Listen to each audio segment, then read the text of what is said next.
जय Maharashtra Marathi live मध्ये आपलं सर्वांचं स्वागत आहे। बघूया यवतमाळ जिल्ह्यातील ताजा घडामोडी।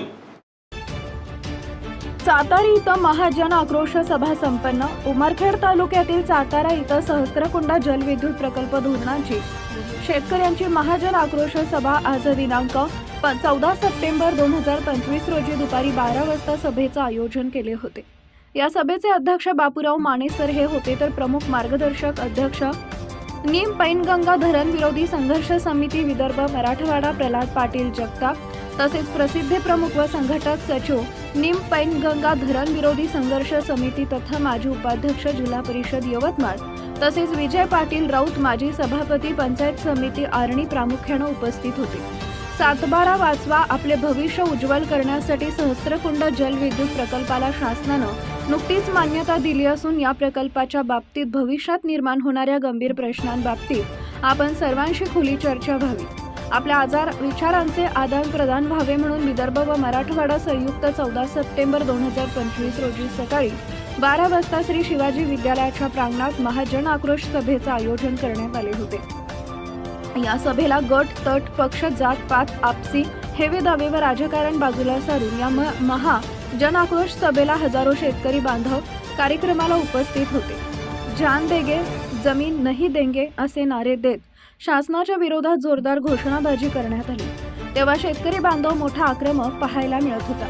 अनेक खेड्यापाड्यातून हजारो शेतकरी बांधव ऊन पावसाची तमा न बाळगता शासनाच्या विरोधात जोरदार घोषणाबाजी करत सहस्त्रकुंड जलविद्युत प्रकल्प धोरणाला विरोध करताना दिसून आले।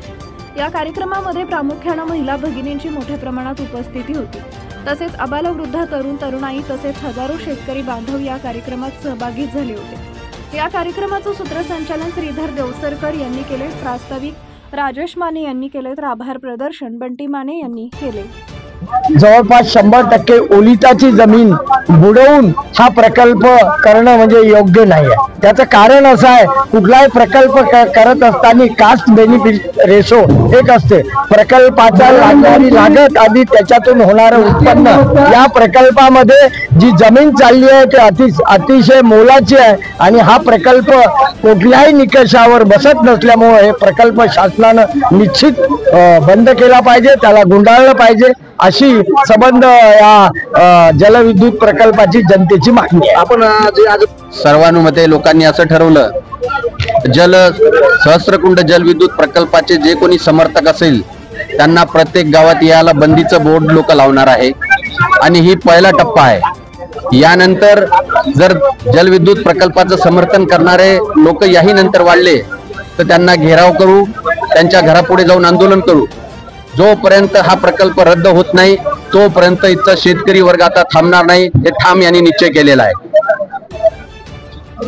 फार मोठा रोष आहे, कारण जी आमची आई जे जन्मता आम्हाला जन्म दिली आणि जी आई आम्हाला काही आई जगवत आली, त्या आईसाठी आम्हाला वाचवण्यासाठी आमचा संघर्ष चालू आहे। मी ज्या कोणी लोकप्रतिनिधी आहे त्यांना सांगू इच्छितो, आजची सभा तुम्ही पहा आणि तुमच्या पायाखालची जमीन सरकवा, तुम्ही धरणाचा अट्टास सोडा, कारण विदर्भातले तरी काही लोक एक पावलाने मागे आले, पण मराठवाड्यातले लोक आजही जे लोकप्रतिनिधी आहेत ते आम्हाला दादागिरीची भाषा करतात। त्यांना मी सांगू इच्छितो, येणाऱ्या काळात तुमच्या मराठवाड्यात सुद्धा की तुम्हाला गावबंदी केली जाईल। आमच्या विदर्भात आजच निर्णय घेण्यात आलेला आहे गावबंदी करण्याचा, मराठवाड्यातही यानंतर तुम्हाला गावबंदी केली जाईल। आणि काही लोक मुख्यमंत्र्याला पत्र देतात, त्या लोकांना मला सांगायचं आहे की आमच्या धरणाला तात्पुरती स्थगिती नका, कारण तुम्ही पंचायत समिती जिल्हा परिषदचे स्वप्न ठेवून जर अशी तात्पुरती स्थगिती आणत असाल तर आमचा शेतकरी तुमचं जिल्हा परिषद पंचायत समितीमध्ये पिल्लू सुद्धा उगू देणार नाही।